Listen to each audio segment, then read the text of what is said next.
think it said xylophone on the side, though. I'll go get it. No, it's okay. We have other stuff we can talk about. Let's see here. We have, no, not this one. Not this one either. How about the Michiru Yamane concert? Poor xylophone. Welcome to the Music Arcade. I gotta be honest, Eddie, well done on that intro. I actually had to hold myself back from corpsing. I mean, when Rana started making jokes about kicking cans down the road, I had an idea and I went for it. It has been quite... I think it was since July that we were like, we need an episode idea. Let's do xylophone. It wasn't even my entry, it was Galen's. It was definitely before my surgery. And my surgery has been 2 months ago already. We have been kicking this can pretty hard. Life has gotten in the way. There's been a lot going on for all of us. And we've had to do, like, backup episodes. And technically, I think we actually have this together, but we ended up going with the concert anyway, just because it's fairly timely. To give you an idea of how much anticipation has been built. Yeah, you actually bought a cheap xylophone. Not only that, I also kind of set up, deciphered, and took notes to make the opening jingle on the xylophone for the episode next time, or whenever we'll do it. Oh my god. Don't say next time, you're jinxing it. I'm sorry you told me that, because I kind of wish I'd heard that, like, on my own. But, wow, okay. That's amazing. Alright, well, we're not talking about that today. Today is not this episode of somebody with other specialties doing a little bit of percussion on the side for fun. The only percussion we're doing is kicking that can, I guess. Yeah. True. So, Michiru Yamane is most known as one of the main Castlevania composers and the main composer for Castlevania's follow-up, Bloodstained. She is really, really, really talented. Very much so. And we've been kind of following her fairly amateur, but also very good YouTube channel where she plays music from the franchise on the piano and sort of does arrangements on them, and it's pretty cool.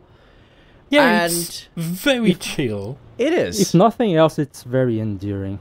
It is. Some quality is questionable. Yeah, I've talked about wanting to buy her a microphone.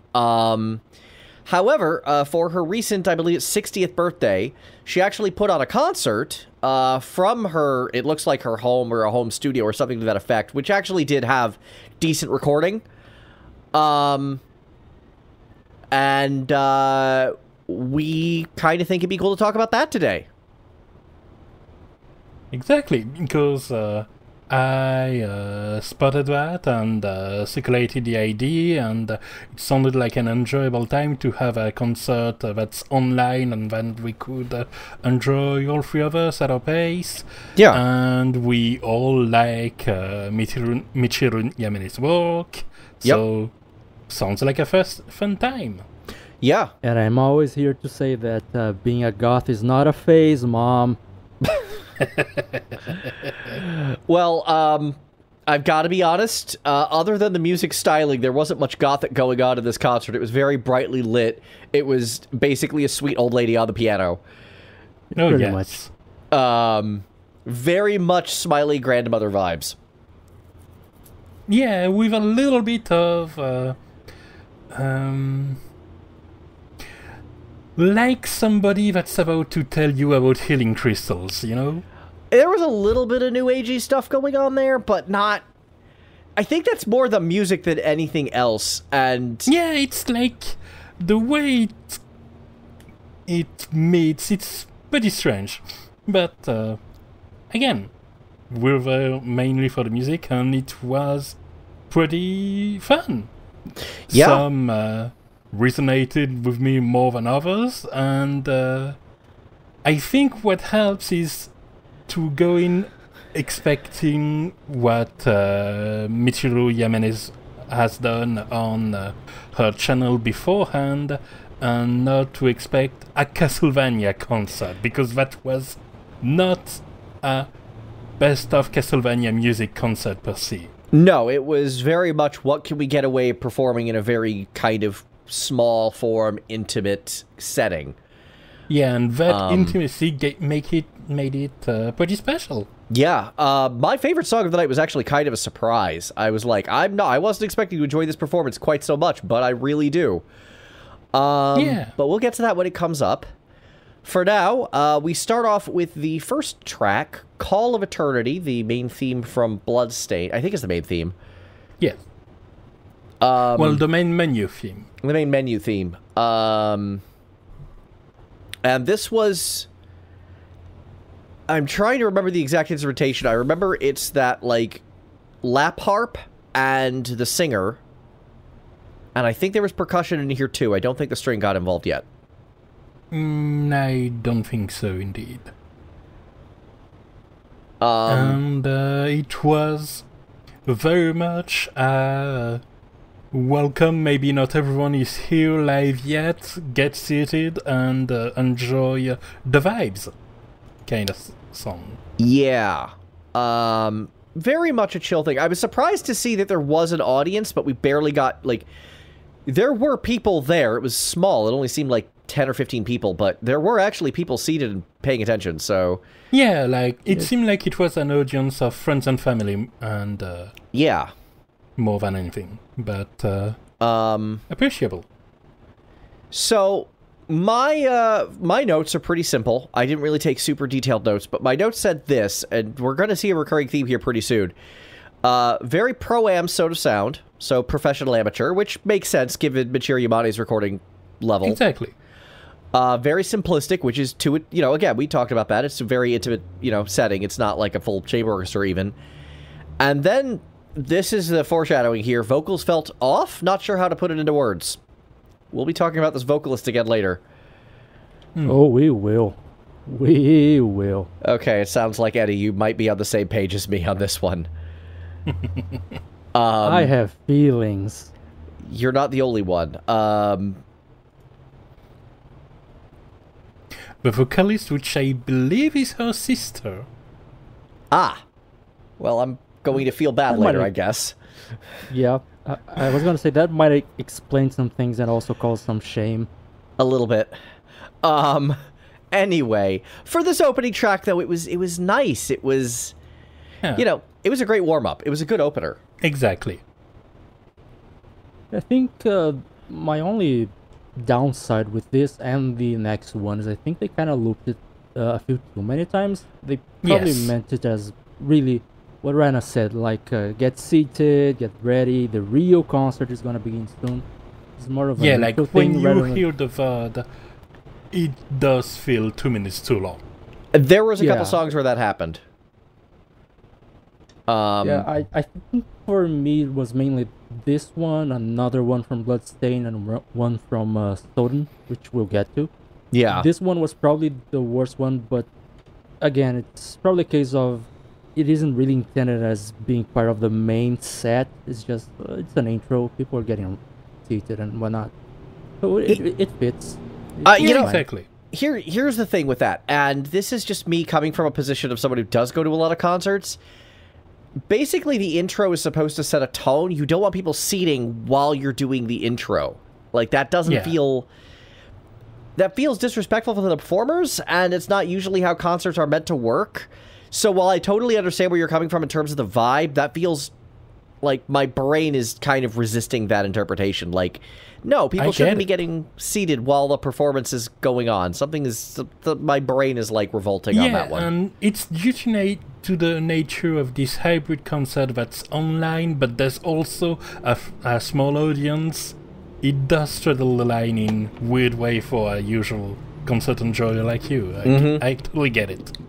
Yeah. By comparison, and I kind of swore to myself I wasn't going to bring this up because I think the joke is kind of tired, but this morning, one of my favorite bands, a band that Eddie and I have talked about at length, a band called Epica, released a concert for their Exit Fest, and compare, like, I know it's a totally different experience, but that's almost more endemic of what I'm used to with the concerts, because the opening track, Abyss of Time, was there to just set the tone and get the crowd going.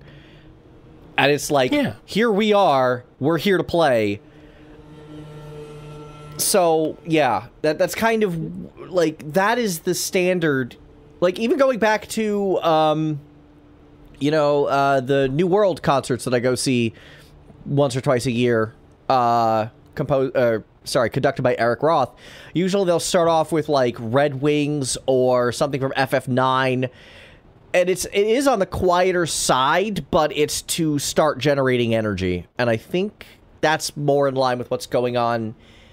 Yeah, I don't know. I don't know where I'm going with this point. Again, it just feels weird, the getting seated quote. I'm not sure how to reconcile that in my own head, I guess is what I'm trying to say. I'm thinking back more to some, I guess you could say, chamber concerts, more, maybe even smaller than that I've been to.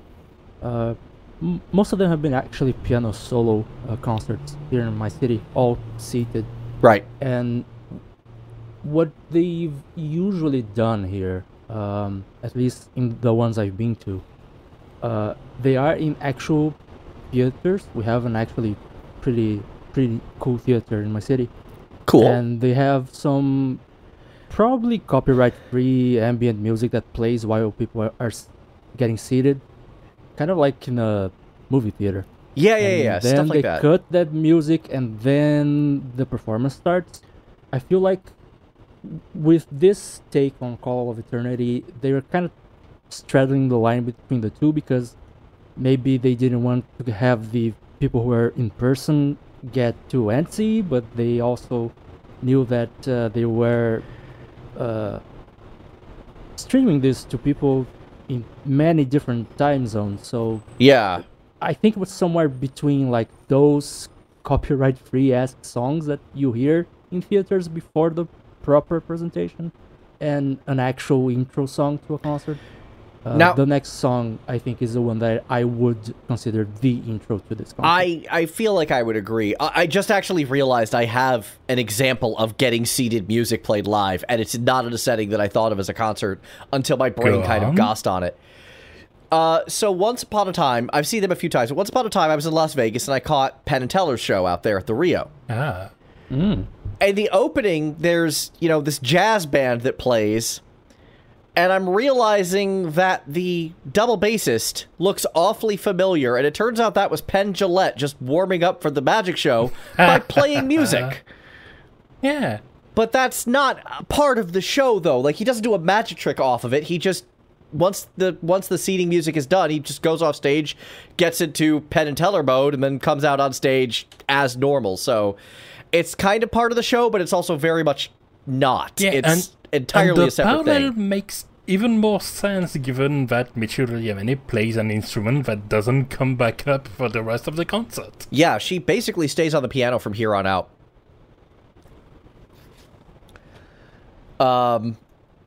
So we may as well go ahead and talk about that. Next up is Tower of Mist, and I believe this is our first example of the string player, the violinist. Yeah, as well, which I really liked. This violinist was excellent. I was a big fan of their work the entire time. Now, I'm going to be honest, I actually listened to audio only. I didn't really watch the physical concert so much, so I feel like the violinist was a guy, but I only watched it a couple of minutes here and there. I wasn't really watching so much as I was just listening. He is a guy. Okay. Was it the Wannabe Aloha shirt? I remember seeing screens of that guy. Okay, good. Sorry? Yeah, basically the concert was Yamane on the piano, this guy on violin, mostly. I think on occasion he'd pick up some percussion on the side, but his main thing was the violin. There was an actual percussionist, and then the female singer, who I'm gonna trust, ran on this one and say she's probably Yamane's sister. I would hope so. Who did also provide some backup percussions. Yeah, on occasion she did that as well. This was weirdly a percussion-heavy concert despite only having 4 players at any given point. Yeah. This is where things got very.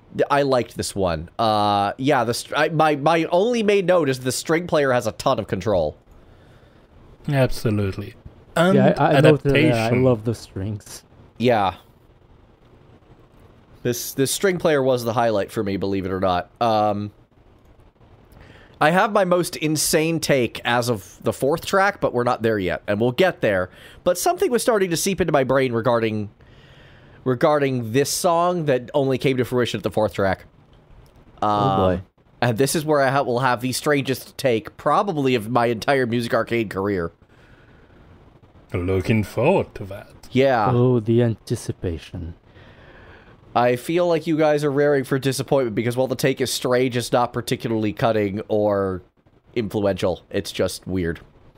Anyway. We'll see. For now, let's return to Tower of Mist, which was mostly a clean reinterpretation of the original. Yeah, this was for the Marble Gallery, right? This is where this plays originally?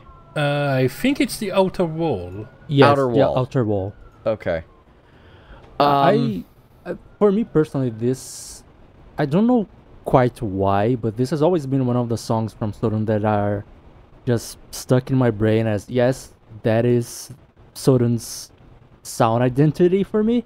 Yeah. I think probably because as a kid I got stuck way too much, not knowing where to go after reaching the outer wall. Yeah. Wait a minute, I can't go right anymore? Yeah, pretty much. But yeah, this brings some nostalgic vibes for me, and I love the strings and moving the main melody from the violin to the piano at the end for some variation. That was really cool.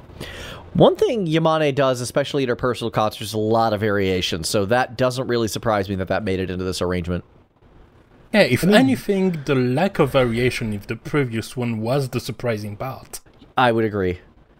But I mean, that was so simplistic of a song. Like, how do you variate on that is the thing. Like, Pachelbel's Canon kind of pulls that off, but it does so by just adding layers, and there isn't really a method to do that in this show. Yeah. And I mean, the next song in the set list is another example of her doing a lot of, not necessarily variation, but being very good at arranging tracks. Yeah. Because it's not a song I would have expected to listen to in such a small concert. Are we already going to talk about this? Or? I will say something first, which is that, like I said, it's a very clean rendition of Tower of Mist. It's sticking to the source material, which is excellent, of course, but I think this kind of emphasized the fact that Michiru Yamane is most renowned for her composition work, because if you know what's going to happen and it's exactly what's going to happen, it's fine. But it doesn't really have that extra spice that some of the future tracks definitely have. It's a perfectly fine song. It sets up expectations for future tracks to kind of go over. Yeah, I didn't really have much to say on the song itself for this one. Really just the performances, and really just sort of like this string player is just amazing. And that's really the crux of my notes on this one. I didn't really have much to say on the song itself for more or less the reasons you said. It's not really doing anything too out there. Yeah, I think when it comes to this specific arrangement, it's... What I can say is that it's neat how a single violinist to capture the vibe of the song, when kind of the main deal with Tower of Mist in the original game is that it has a whole string section, because it's kind of emphasizing the size of the outer wall, that huge tower at the end, because you climb up and down that thing a lot.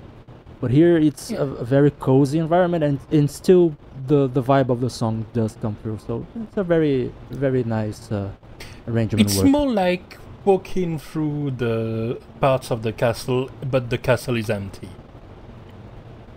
Yeah, What what fair. if the outer wall didn't have all those enemies and traps, and what if you're just chilling? Yeah, didn't have a firing line of 3 skeletons alternating. Oh god, now Oh, I'm those thinking of a guys. YouTube video titled something like "Lo-fi beats to chill at your goth castle" too.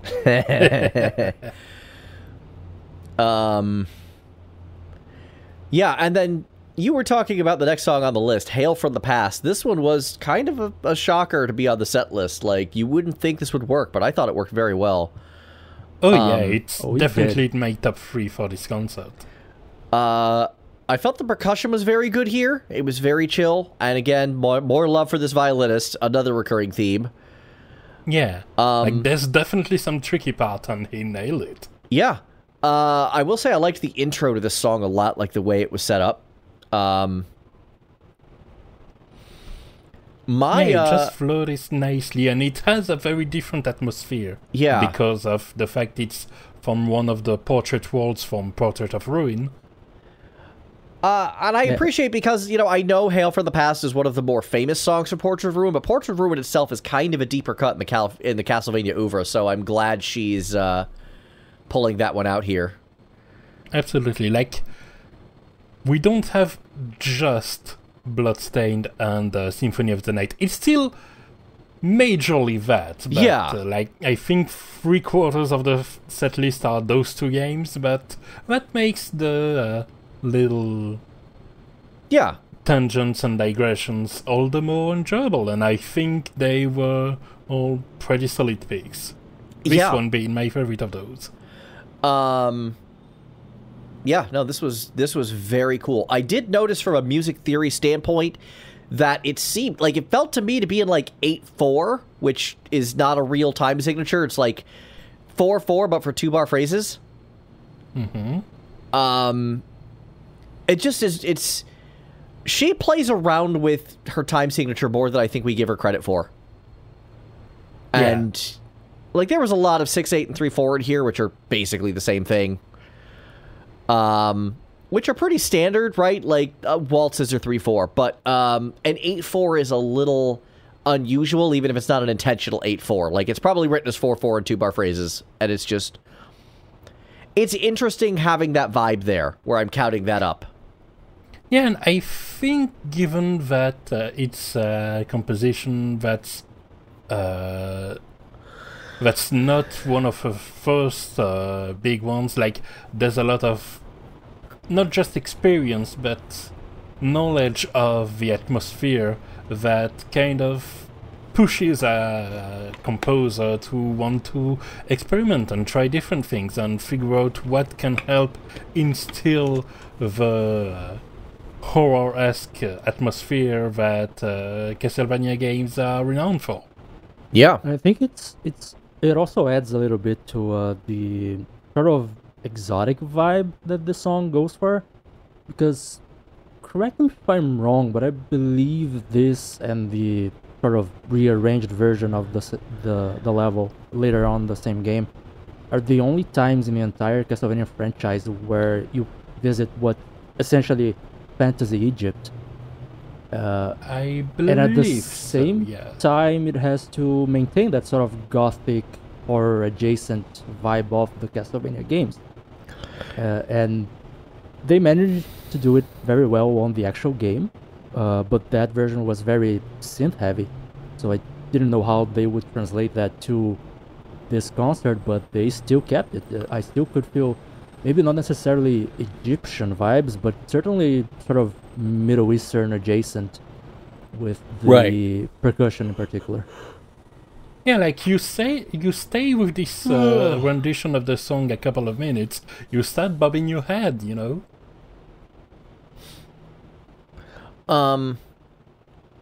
Yeah, it was just, it's just sort of wild to see how these translate into this quiet setting.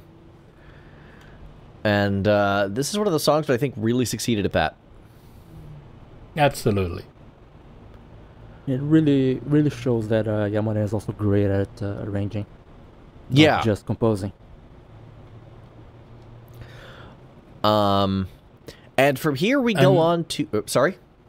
No, I was going to send it to the next one. Okay, well, from here we go on to Bloodstained again. We have Lost Garden. Which I also really liked. I really liked this one as well. Now,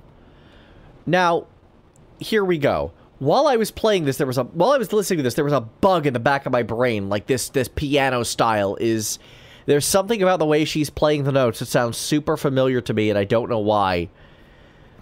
It was only in this song that I discovered it. She sounds like my old piano teacher. Oh, that's adorable. Yeah, Oh, she plays like my childhood piano teacher.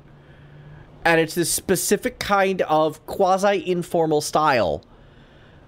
That seems to be based more on player poise than... I don't want to say note accuracy, because that's not correct, but, I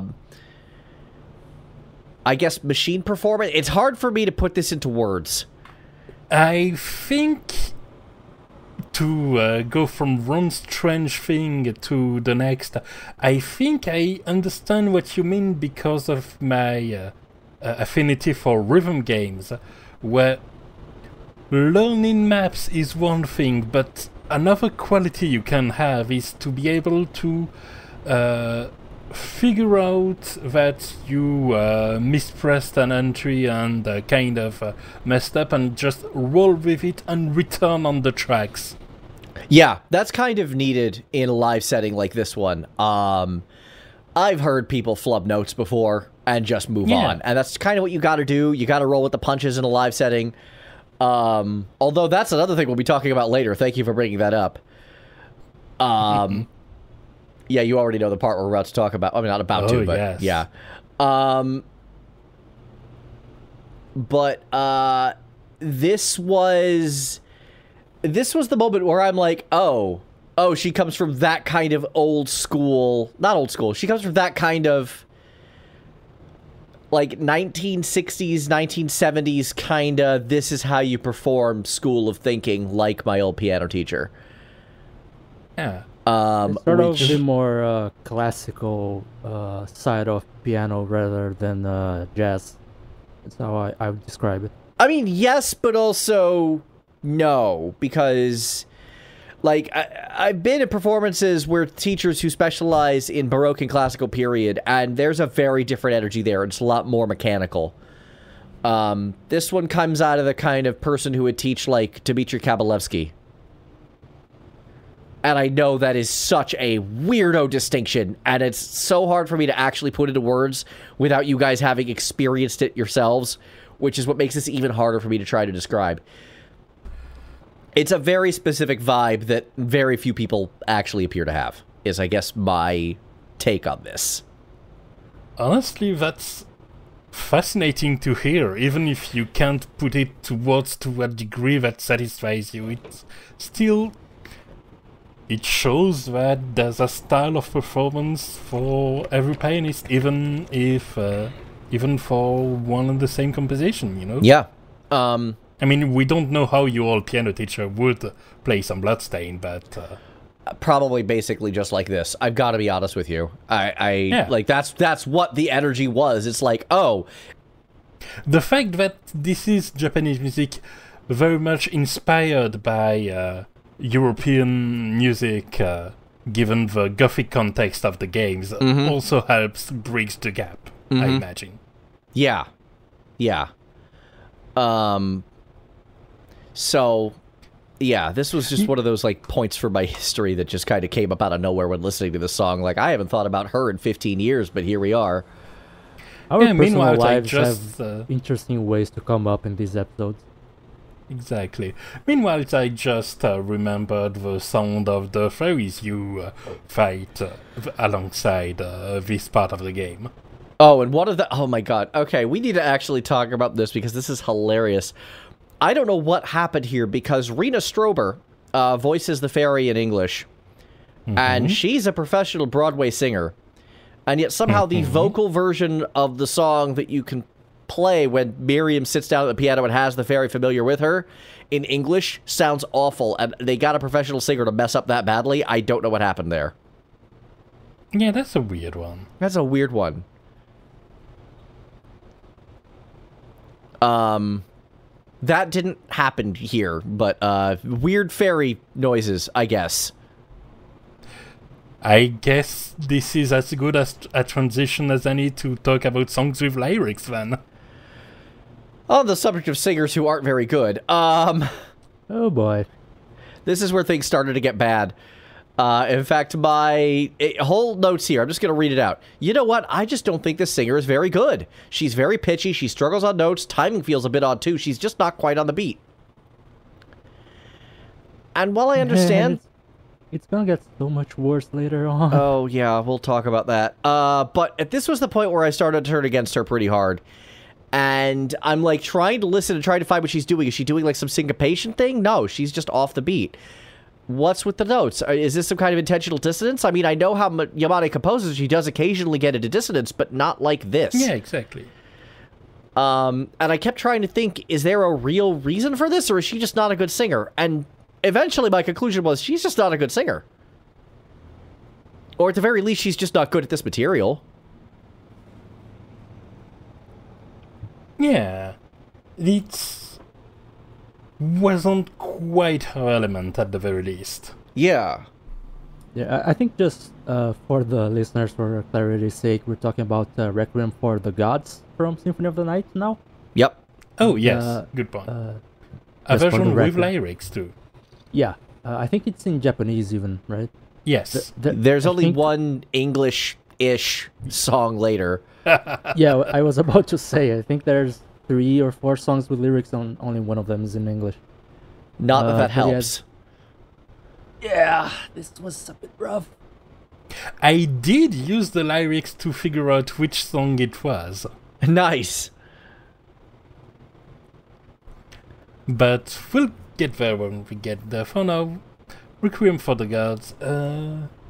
Yeah, I do appreciate the fact that it went an interesting direction, and even if the vocals aren't exactly clean, given the context, I kinda can, and that's probably coping, to be clear, but I kinda can close my eyes and see it almost as a ghostly rendition. Like, if I were to mix each of those instruments individually, the voice faded in the background would add something instead of detracting from the song, I believe. I don't know necessarily if I agree, but as the vocals were, they were way too present and distracted me pretty much entirely. I couldn't get away from them. I have no notes about this song other than the singer. I would just say, sure, let's go with that. Which is a shame, because I did another listening because of the time we had since last episode to refresh my memory, and that means being able to focus on different parts, and the piano is really good for this one. Oh yeah. Piano being good is a recurring theme, because again, Yamane is very good. I feel like the vocal part, I can't quite remember how it is in the actual game. I think it's synth or something, right? Or Requiem for the Gods. You would know more than me. I think it's choir-like samples. Yeah, that's sort of what's in my memory, but I don't trust my memory. I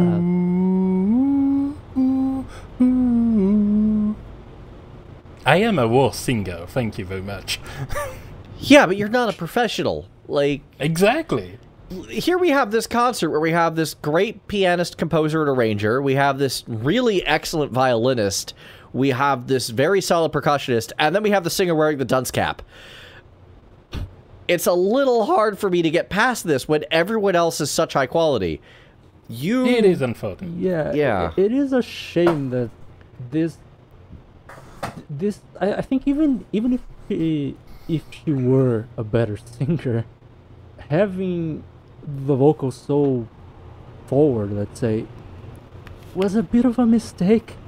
Because part of the draw for the original is that the singing is kind of spectral.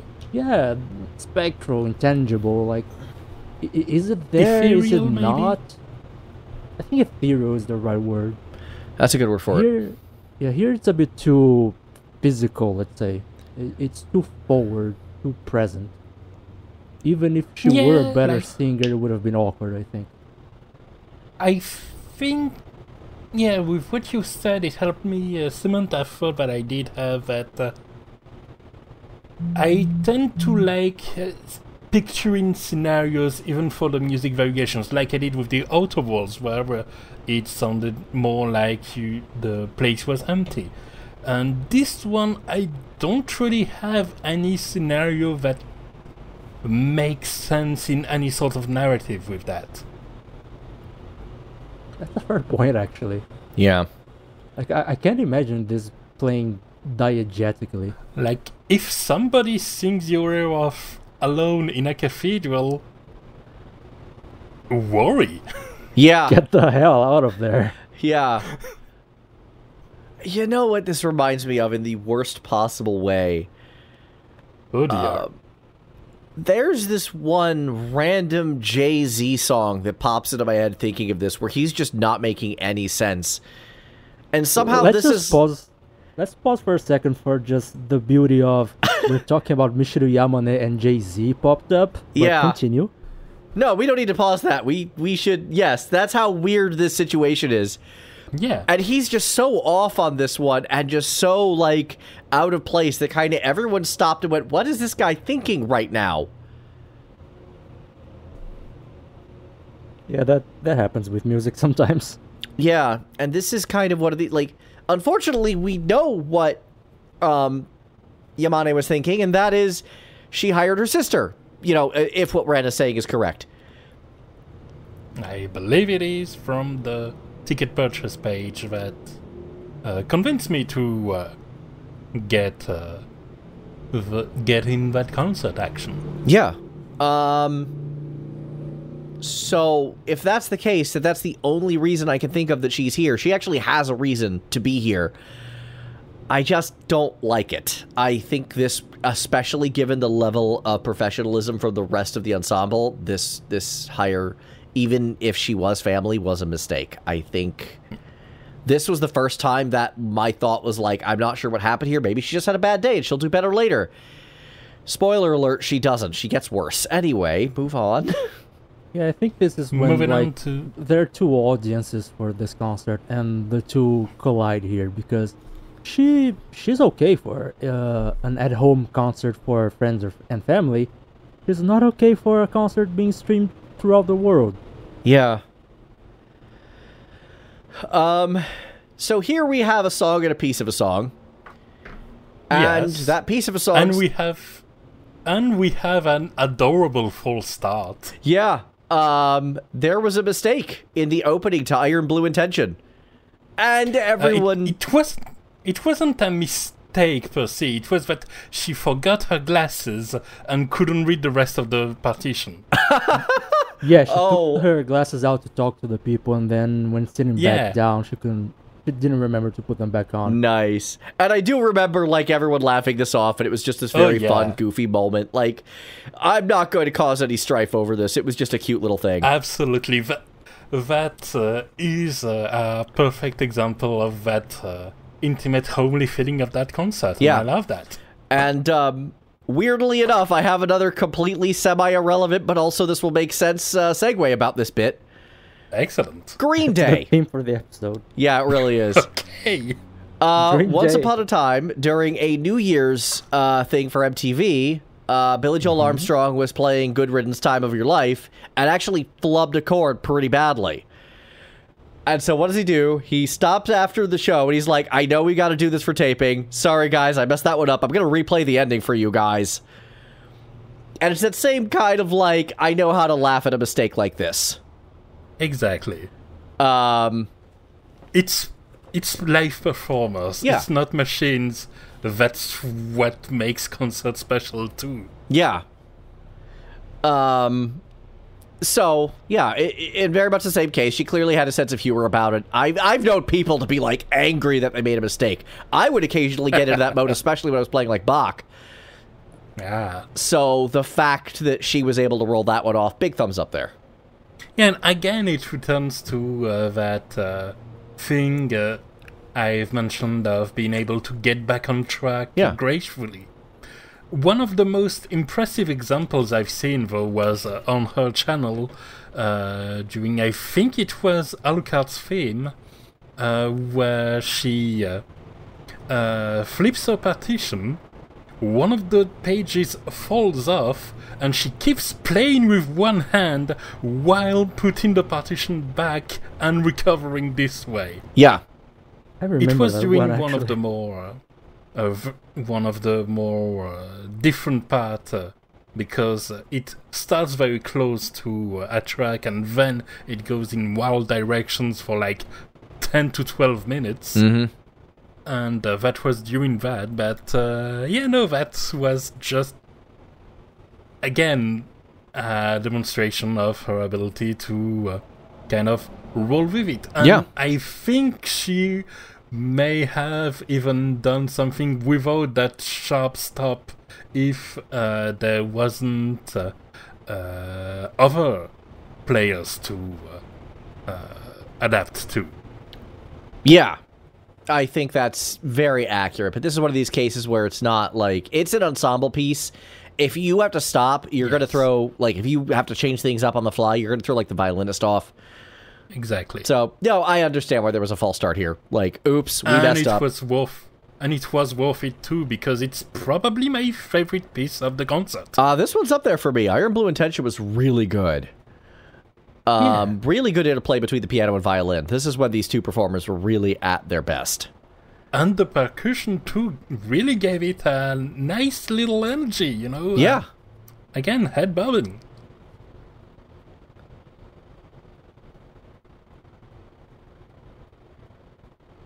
Cricket. Eddie, you there? I'm here. I don't know what to add. Fair enough. All right.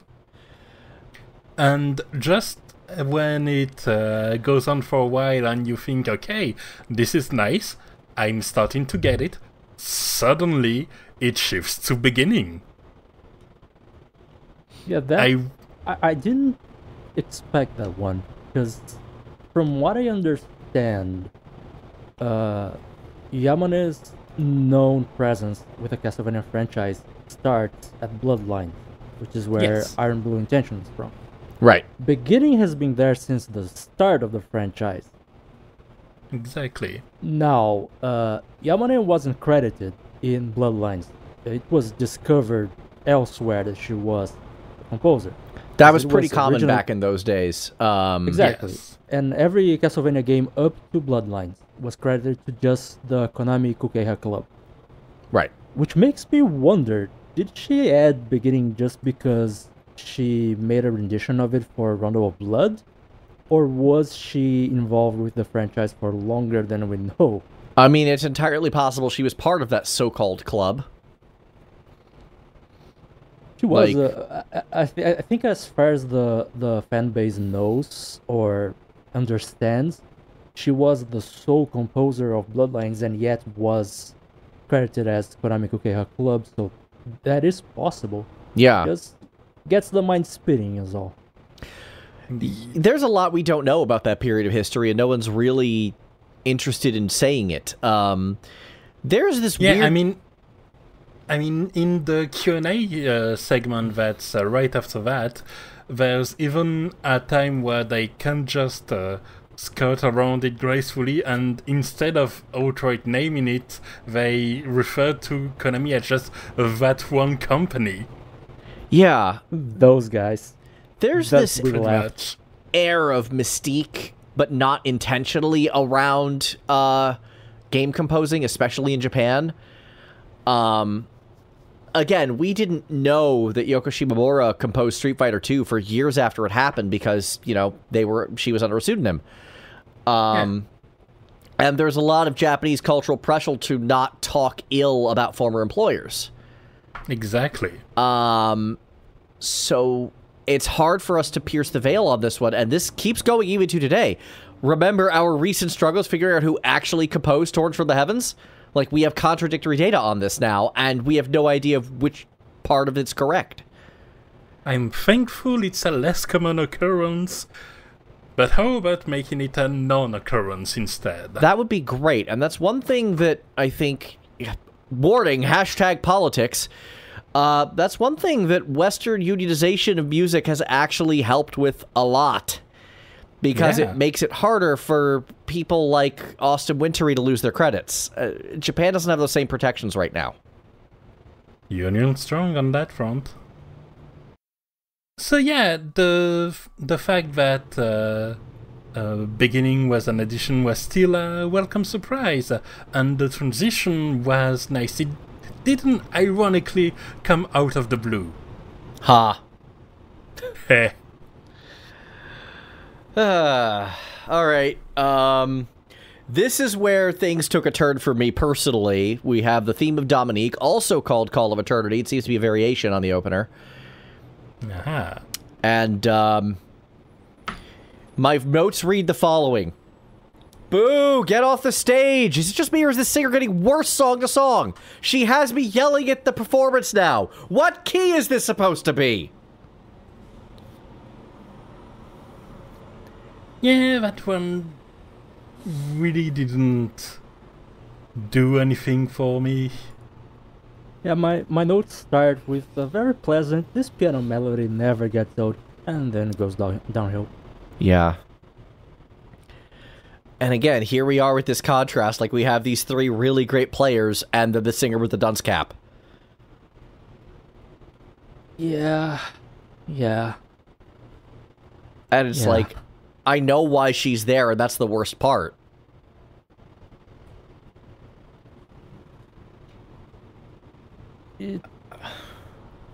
I won't say it's a shame that Yamane brought her sister for her personal birthday concert, but it is a shame that the same concert aimed at friends and family was the one also aimed at the rest of the world. There was a real divide there.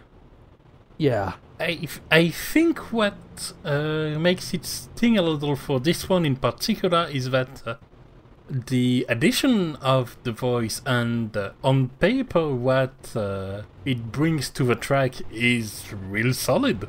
Yeah. It's definitely like, an on-paper compositionally, edition. it's nice.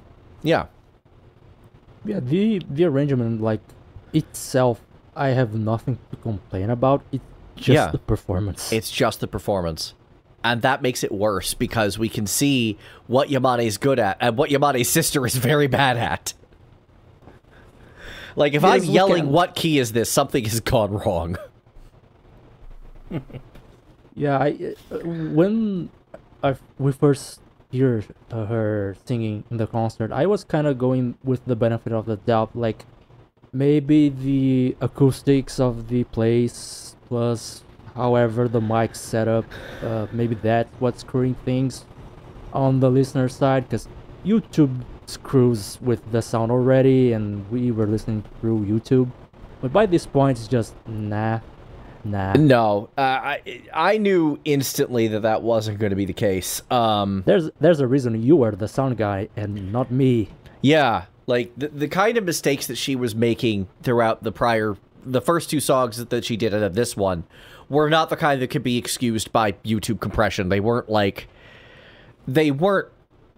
artifacting errors. They weren't, like, yeah, it was just not something that any kind of mechanical interference could have gone. It was just bad performance. Like, there's just no room for that there. And given that the voice work is very much at the forefront for this one, that kind of...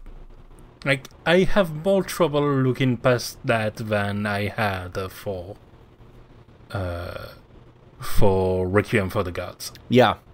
I think we're at the point where I think we've all now realized that this singer, again, was at least on paper... Like, again, for a friends and family thing, sure, have her along. That's wonderful. But now she's front and center again on this live stream thing.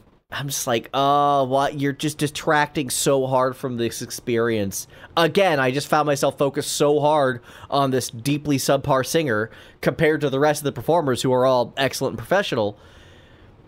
And probably doesn't help that it was getting back into the concert after the entr'acte. Yeah.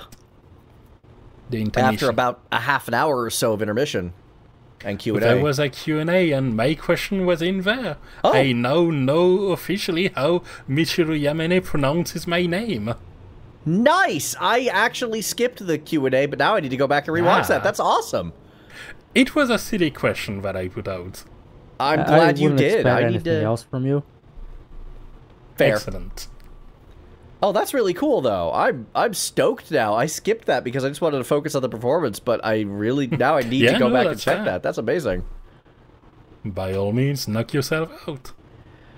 And even without the personal note, I do like that for this very friend and family concert, Iga was on that train. It just leaves me a nice fuzzy feeling, you know? Yeah. Yeah, Yamane and Igarashi really seem to get along really well with one another. Yeah, Like, they're very not just simpatico. here. Yeah, it's like you can see that here. You could see that when Igarashi announced that she would be composing for Bloodstained way back when that was on Kickstarter, I think. Like you can see that, indeed. yeah, you can see that the two really formed a friendship, probably in spite of Konami. Yeah, given what we've heard about the practices, in spite is right. So, very, very good for them. Yes. Shall we move on to Bibliotheca Ex Machina? Yes. So this was my surprise favorite performance of the night. Ah. I really liked the interplay between the instruments here. Yes. I thought this was a very, that is very... definitely the strongest interplay. Yeah. The calm response was really, really good.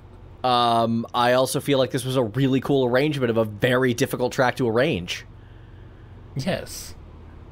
So, yeah, this one ended up being just big thumbs up here. It does a lot with little. Yeah, it does. And that, again, kind of just goes to show how good of an arranger that Yamane turned out to be. Yeah. Yeah, and the additions, the variations compared to the next thing, like, I'm sure if we let her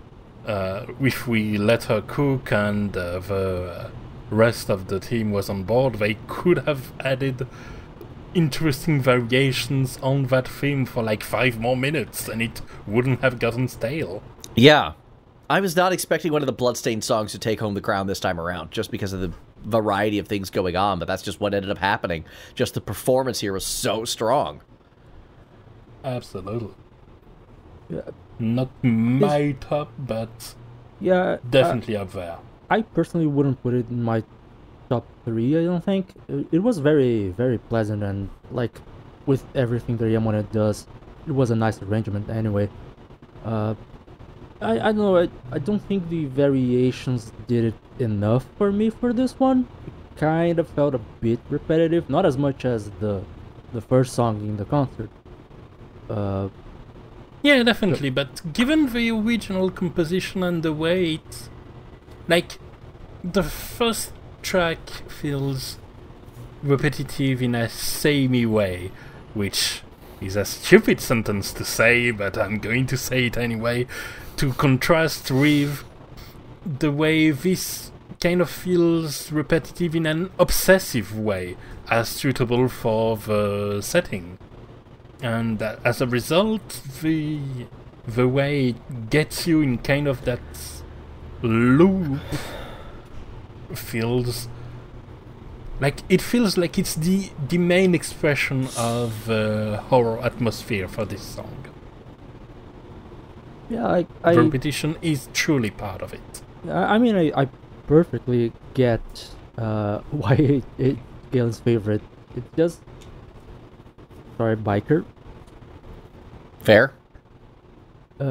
It's just that for me personally, I don't think it did enough with the experimentation.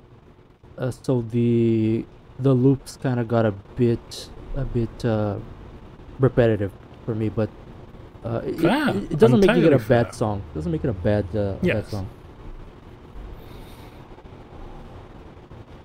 You know what does make a bad song? I was gonna say those same words. Oh boy. Oh, of all the songs I could have picked from Curse, it was this one. Okay.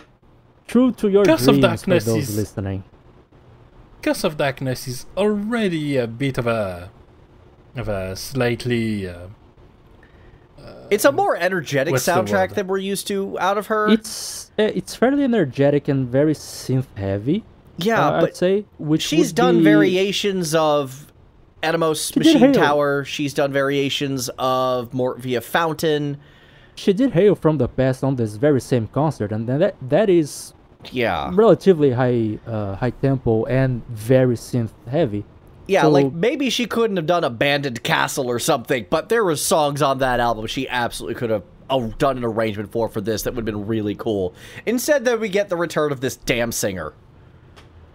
Singing in English. Nightmares. Yeah, singing in English this time. Ick. No. I'm hitting the no button on this one. I was not a fan. Shocker. I had to skip this one after about halfway into it. Like, just no. I didn't go that far, but yes, that wasn't exactly the most. I mean, Japanese singers singing in English is already a tough order, given the wide difference in how the languages are pronounced. Mm-hmm. And this one didn't really resonate much with me. Yeah, and I wasn't that much of a fan of the original either, so that didn't help. That certainly doesn't. But we can kind of, in a way, compare this to Requiem for the Gods, which is a song that the original version, as heard in the game, doesn't have lyrics, but they had lyrics here.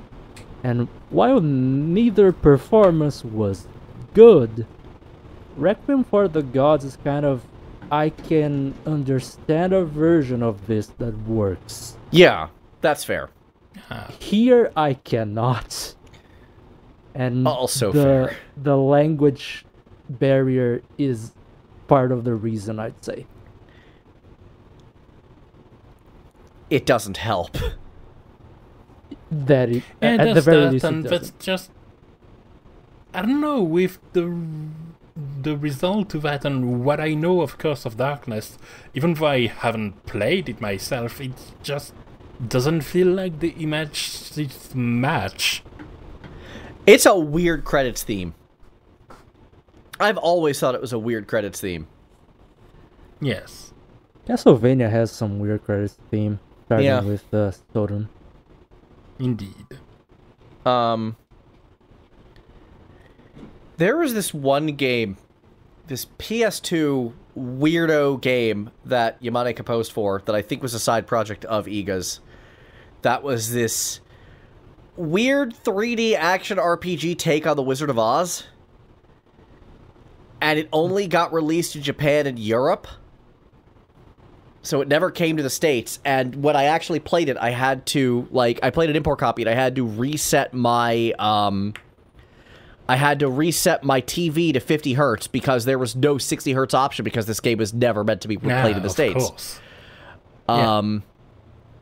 I wish I could remember what the hell the name of this game was because I never actually finished it. And she composed for that one, and that was pretty cool. And I would have taken a song from a game that obscure over this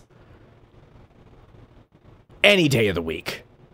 This was a weird game. It was pretty fun, I've got to be honest. But, yeah. The fact that I'm invoking the specter of a game that I'm the only one here who's even heard of, really. Yeah, and I do have my deep cuts. That my friend, is a deep cut. Yeah. Or at least only in Europe I have a chance of knowing. Yeah. Yeah, you know you've gone for a deep cut when you've outcutted Rana. Yeah, who is, as a reminder, European and thus would have the easier access to this game.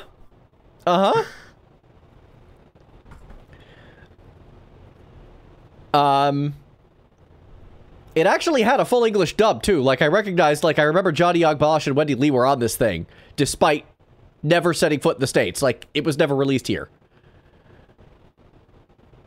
I think Bo Billingsley was in there as well. Like it was during that era of recording when they were doing a ton of work. Not that any of them are really hurting for work, but you get my point. Fascinating. Yeah, it was such a weird situation. But that brings me back to my point, though. The fact that I'm invoking that weirdo, obscure game that she did music for over this selection should say just how little respect I have for this now. Like, this is bad. This was a bad call. Yeah, it was... I mean, I do like my deep cuts, but this... It was a choice. Neither deep enough, nor really... What it reminds me of, actually, now that I think of it, is Hicks und Lioness. It feels like the song has been picked because it has a chance for a singer to shine. Yeah. Yeah, I mean, shine. Yeah, let's call it that. Yeah, I'm pretty sure this was picked just because vocals. Which... Yeah. Oh, God, vocals. Okay, thankfully, I think this is more or less the last we hear from her, except for a bit of the medley. And the medley overall has some legs. The medley was good. It opens, there was a Symphony of the Night medley after this. It opens with the main castle theme, which is just always good. Yeah, and then it kind of... I admit I didn't like how much it had cut after Dracula's Castle and then started with Carving Partita. Yeah, transitions... She can do better transitions. Yeah, transition weren't great here.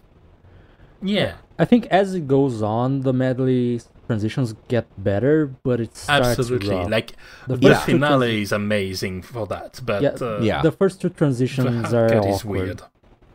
Yes, I did like, but the selection is really good.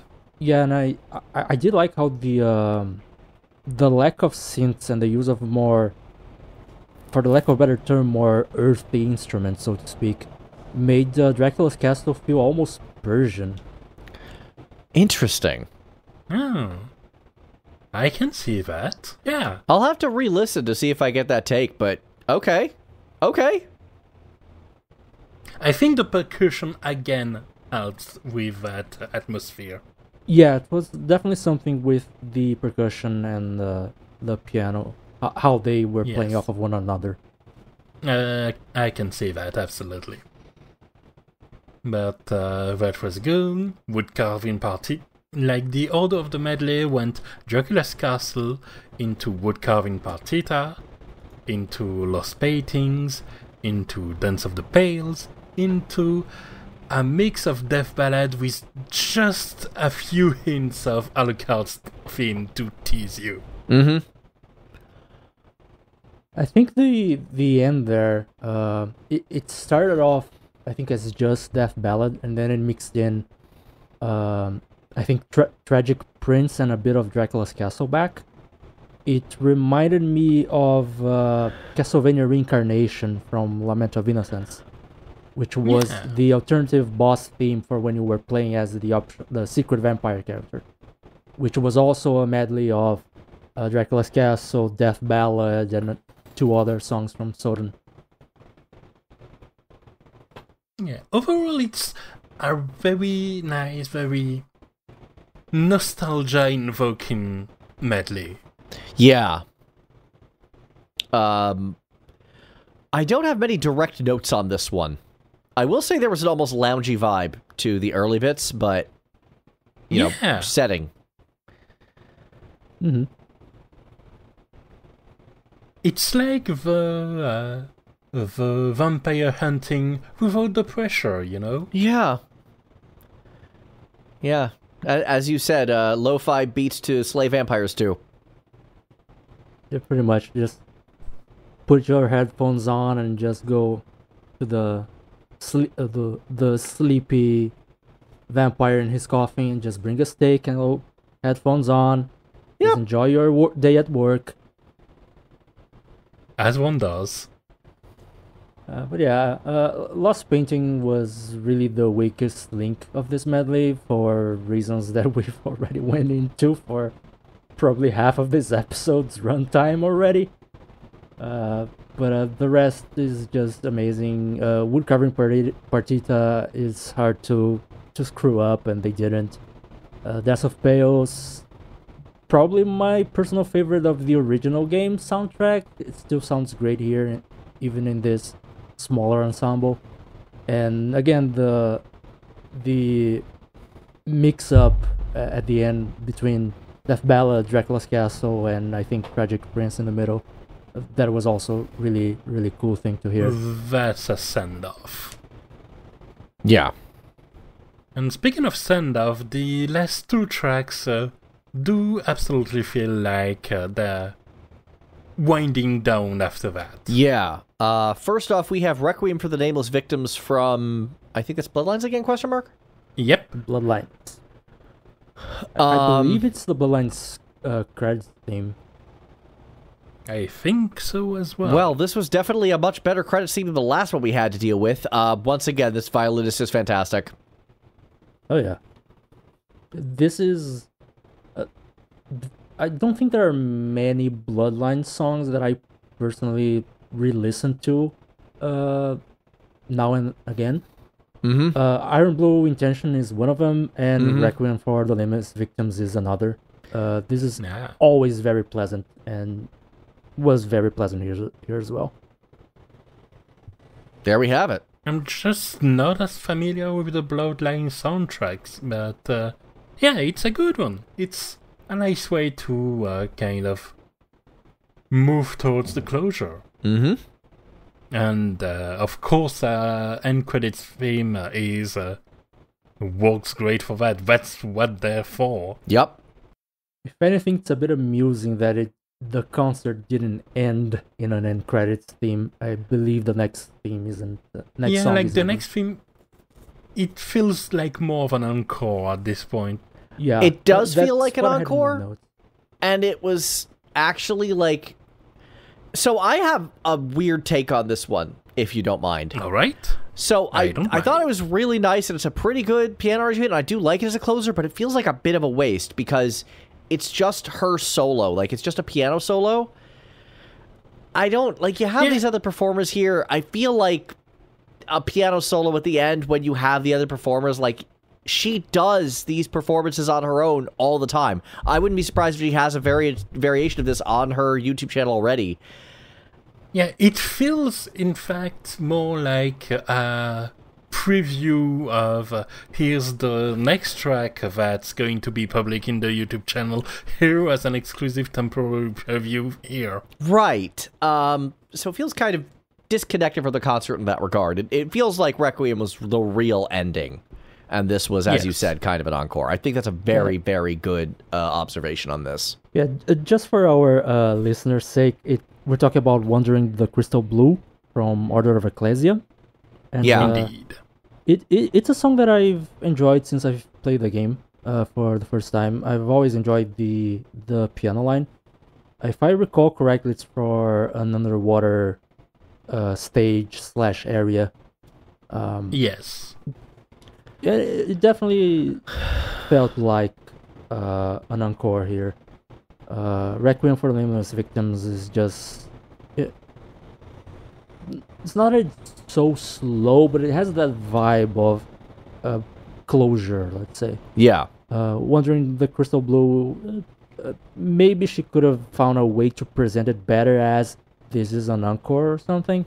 Or maybe she did, but she speaks Japanese, so we didn't understand. Who knows? Maybe she did. But it felt like this is the Michiru Yamane personal encore. Let's make it clear that she can still rock it, even if it's just her on the piano with no one else. I mean, she's excellent. I don't think anyone here has denied that even once. Her YouTube channel is just for that. And we've made no secret that we like it. Correct. So, yeah. Overall, if we consider this to be detached and not part of the main part of the concert, I kind of appreciate on a structural level the fact that it starts with a main menu theme and ends on a credit song. It is pretty cool like that, yeah. That's a good way of doing it, which, as you said, like, that gives a sense of start and end, which just brings us back to... It's like she's a composer of something. It's like she's a composer or something. It would have been pretty funny if the encore was a theme to a bonus stage. Oh, yeah. Do an encore of, what was it, the 8-bit sequence of Bloodstained? Oh, yeah. I was thinking the Cave of Skeletons from Order of Ecclesia. Also a very good one. I've never played Order of Ecclesia, that's... Also, Den of Evil from Portrait of Ruin. Okay. My pet pick would have been the accessories theme from Judgment, of all things. Oh, God. Castlevania Judgment. Yeah, I was about to say. Like, I am not bringing up some Year of the Dragon things in. Not an Michiru Yamane concert. There's a time and place.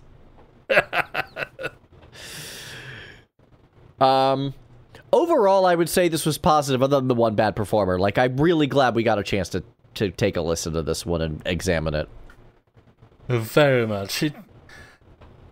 Just having this opportunity to have these unique variations and themes and this very different vibe, very friends and family, and we're invited as well.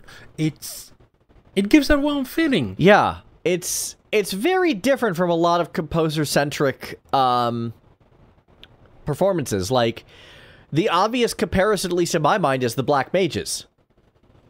Yeah. Which is definitely far more produced and far more slick, and this was a lot quieter and a lot more, like, we catch a glimpse of who Michiru Yamane actually is as a person in a way that is often missing from concerts, and I think that's actually very important. Yeah, I think it benefits a lot from that cozy atmosphere. It does. When we get... It isn't common, but when we do get composer-focused stuff in the gaming sphere, usually there's a little bit of a code of personality vibe to it, a little bit. Tommy Rico comes to mind. But damn it! Come on! Take a drink. You can cut that off. I'm not going to. Take a drink. Fair. Like, even when you listen to, like, Final Fantasy concerts, if Uematsu shows up, it's all about the personality that Uematsu is in the gaming sphere at that moment. I think last time we talked about Primal's concert, he was even wearing robes and everything. Well, there was reasons for that, but... Yeah, but, like, there's a sense of mystique and grandiosity to when the actual composer shows up in a gaming concert. Here, the fact that it was... I'm assuming it was first and foremost a fun thing to do for friends and family that became... What if we actually stream this to the people who are subscribed to the channel? Yeah. I think it gives a more three-dimensional idea of who Yamane is, for the lack of a better term. It also helps how unpretentious she is, like, as a whole. Yeah. And honestly, one of the things that I've really come to appreciate by doing this podcast with you is how much by paying more and closer attention to composers' work, how much their personality detaches themselves with Michiru Yamane having this very social and faithful kind of attitude, Yuzo Koshiro having that very technician aspect to him, Tomi Tallarico being very... No, I'm just kidding. No. We can talk about him as a composer. He's also very technical, but he's got some wild guitar things going on. Yeah, like, but he's then got a style. then there's the ego aspect and layers on top of it. Certainly. And yeah, that's something that this concert helps grasp, and that's precious. It humanizes the composers when you actually get to know them from their styles and from, their interviews and their online presence and everything else. Absolutely. And I think, especially in this case where we're talking about what in practice is just a single franchise, Bloodstained is pretty much... it's a Castlevania game. It's Sorrow 3. Sorrow 3. Yes. When we're talking about a single franchise like this, it's often hard to separate the composer identity from the franchise's identity, and concerts like this help, like you said, humanize the composer and make you see them as different from just a piece in the franchise. Yeah, and I think that's important. Similarly, there's footage of Yoko Shimomura playing Apocalypse Noctis at Abbey Road Studios in London. Was it in London? I don't think it's actually in London. I think it's in England. Excuse me. I don't know why I said London there. And that also kind of shows, like, to a much lesser extent than this, obviously, but it shows her really getting into it and really like, oh my god, my music is being played at Abbey Road. There's a sense of wonder that she gives off that seems kind of antithetical to her bombastic musical stylings. Which also helps, humanize her in many ways. And it's one of the reasons why I love these concerts. You get to see the faces behind the music. I think absolutely. To bring a Western composer to the conversation, I think one of my favorite moments of following Mick Gordon's work was when Doom 2016 was awarded, I think, the Game Awards. And just in the middle of the Game Awards, there were people with suits and ties there just to get the award and get out. And in the middle, there's this gent concert because Mick Gordon gets to play a couple songs from Doom 2016. And he's just head-banging and running from side to side. He's just having the time of his life. Yeah. And I think, that's kind of, though, my point, is like, these composers are human beings and deserve respect as human beings. And being able to catch a glimpse into their lives makes me appreciate them that much more, even if that glimpse is just how they perform. Art is made by artists. Art is made by artists. And thank God the WGA strike ended with a hard protection against AI, because that was almost not the case. Yep. Let's keep it that way. Let's keep it that way. Now we wait for the SAG-AFTRA strike to finish. And we just totally dated this video. And once again, hashtag politics and sorry, this matters to me. This matters to me too. It matters to all of us. And to further date this video, but within the year and kind of on a much lighter note, one of the other feelings I have is that I'm not much of a horror guy myself, but with this gothic atmospheric theme given this homely, intimate feel to them, it helps fully appreciate the way for some people horror as a theme can feel very cozy, actually. Yeah. Like, there's this feeling of looking from the safety of under too many blankets at something scary and just appreciating that it isn't happening to you, and that concert also has that vibe of the cozy side of horror, which, given that we are on the second half of October, is timely. And means that for the next episode, we don't have to do a Halloween episode specifically, and then we can talk about xylophones. We should probably talk about xylophones at some point. You're just jinxing it right now. For now, let's talk about what we are currently playing. How about that? Music Arcade, now playing. So I think a big spoiler alert for all three of us is now playing not very many things. I actually have some games to talk about. There was a lot of time between this episode and the last, and I have played a fair amount of game in that time.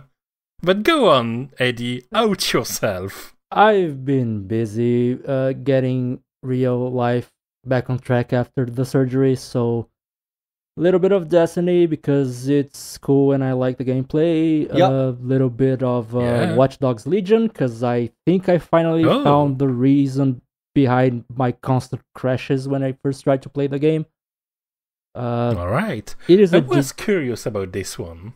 Yeah, it's a GTA style game, so there isn't much to say about the soundtrack there. It really is more about the music on the car radios, which annoys me because Watch Dogs 2 had a system where once you hear a song, you can add it to your character's phone in-game, and then listen to the music. You are playing a magical hacker. You would download the song from the radio on your phone. Mm-hmm. Yeah, on Watch Dogs 2, you pretty much, whenever you hear a song, you don't even need to be inside the car. You can be beside a car that's playing a song.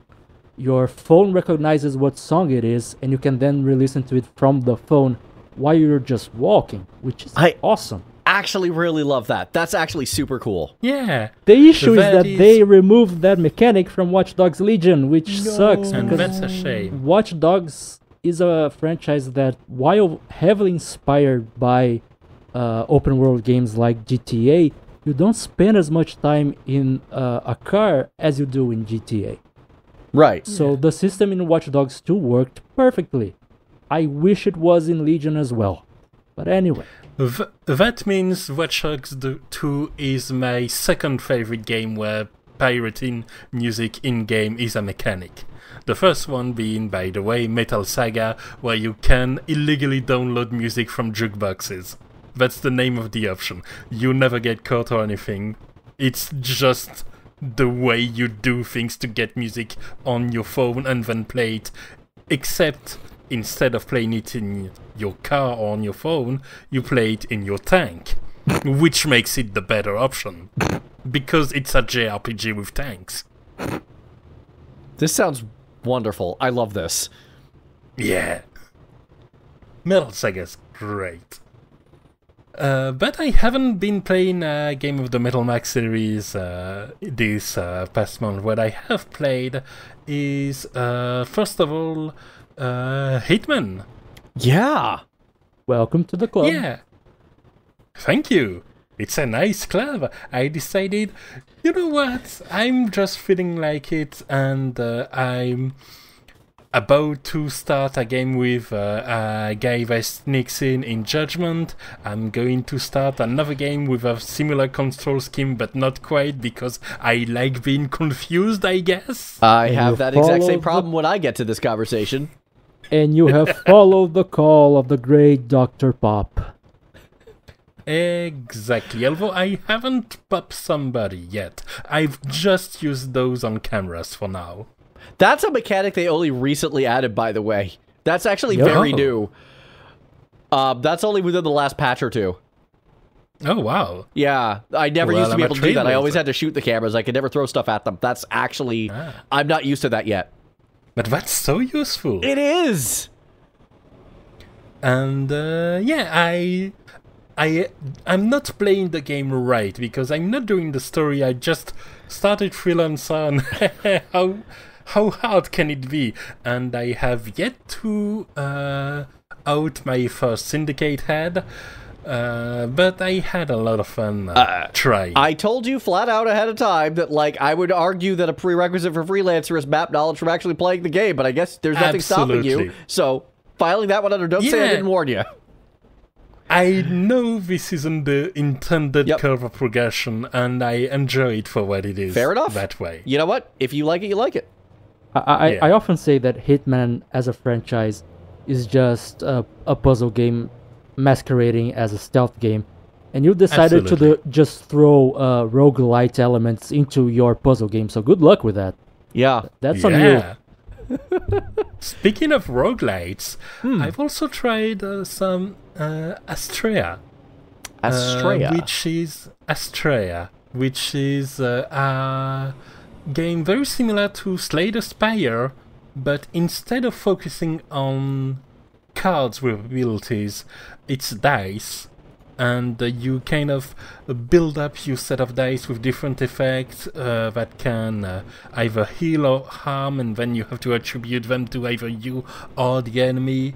There's an element of controlled randomness of different effects, like one of the mechanic for the first playable character is that you can once per turn convert a dice, which means that the damage it can heal an enemy or inflict to you can be converted in damage that heals you or damages an enemy, which means that you are emphasized this way to take high risk, high reward dice, but with this net of security to turn the risk into a reward in and of itself, and it plays on that on so many different ways. It's a very fun game. Interesting. And it has some pretty nice tracks.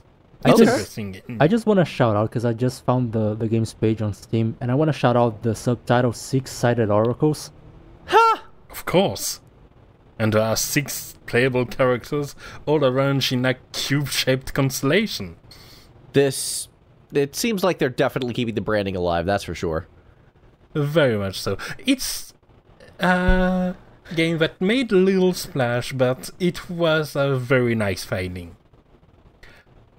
I've also played, to stay on the indie side, Age, which is kind of a turn-by-turn 4X, a little bit like Terraformers, except with a more building a village kind of way, where you have to manage space and food and a series of increasingly inevitable and dangerous catastrophes that befall your village. And it's funny, it's charming, it's chill, and the theme when you enter the end of an era and you have this doom upon your village is nice, but overall it's not that remarkable. It's generic. Yeah, I'm building a village, I'm having some village music fair. And then quickly, I've also played Crisis Core. Okay. Which means some nice Final Fantasy music with some more kind of teen angry kind of slant to it. Given the subject matter makes sense, I get that. Yeah. And yeah, the game is so weird. I don't know what it is. I've heard. The way it's arranged, the way it's... You feel the PSP's fingerprints all over the remake. And but it's got this strange character, but the writing has charming aspects to it. I'm starting to really like Zack. He may be a goof, but he's a charming little goof. And I like his lack of brain matter. And finally, we have Disgaea 7. Oh. Which 7? There's 7 of them now? The Whip Disgaea. Yeah, 8 actually, because D2 is a sequel to the first Disgaea. Cool.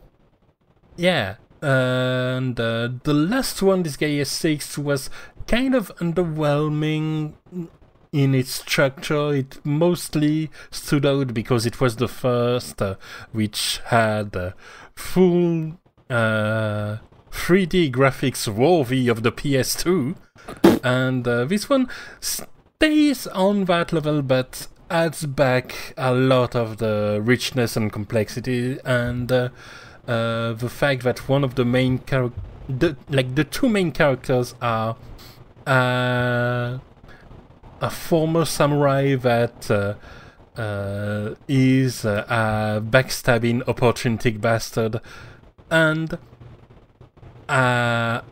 overly rich, completely stupid, absolute weeaboo that comes to the of a character's place just for tourism. It sets up some very funny dynamics. Okay. And the classic weird hell music with a Japanese slant works very well. Okay. Right. Your turn. What have you played? Okay, so there's 3 things in particular. First is the only new game I played, and that is Fate Samurai Remnant. The soundtrack is entirely forgettable, but I love this game. All right. The second one is Arknight's final contingency contract. Oh. And that... Then they're gonna start looping then? No, they do something different now. They tried a new event in China called Pinch Out. That is what it's called. It's not Punch Out, because that would be copyrighted by Nintendo, but it's Pinch Out. Of course. It's bad. Like, it's... Everyone's... Okay. Basically, it's very telling when Kiostin V's... he's one of the big guide makers on YouTube. Mm-hmm. His YouTube video of this consisted of, all right, here we are at high risk. I am going to, on this video, set this battle to just be nothing but automatic characters being automatic, and I'm going to go play League of Legends while this plays itself. Oh, God. It's very damning how overtuned the hit points are in this. The fact that he, on video, went to go play League of Legends while babysitting ever so slightly Arknights. He's an Arknight's guide maker. Burial. That is bad. But like Contingency Contract in general, it comes with its usual share of music. This one is very much star set with the serial numbers filed off. I kind of thought it was going to be actually star set for a little bit there, because they have done work for Arknights before. That was not the case here. But it's a cool kind of industrial, like modern industrial metal song. It's fine. All right. And then finally, even though we are sharing this with Year of the Dragon, I'm just going to go ahead and bring this up. I finally beat Shinamon in Arknights finally beat Shinamon in Judgment. Too late, you said it. No, they have to do a crossover. I wouldn't mind that, but moving on. I mean, they have already announced a Destiny crossover, so... Yeah, and they've done crossovers with Rainbow Six and Monster Hunter, so, like, they're good for weirder stuff. Yeah. Anyway, I finally beat Shinamon in Judgment after playing last year and not succeeding in this attempt. I'm not going to talk about the fight itself at all, but I will say that song, hearing it on the album is one thing, and it's really good. Hearing it when actually playing it, man, that is a vibe. It's a good song. It's yeah. Last Assassin 14 is a really great piece of music that, played in context, is big thumbs up, and I want to shout that out here. And I hope your eyes recover soon. Yeah, they're still burning. We will talk about that on Year of the Dragon when we do our, like, mid-episode of that. And that is...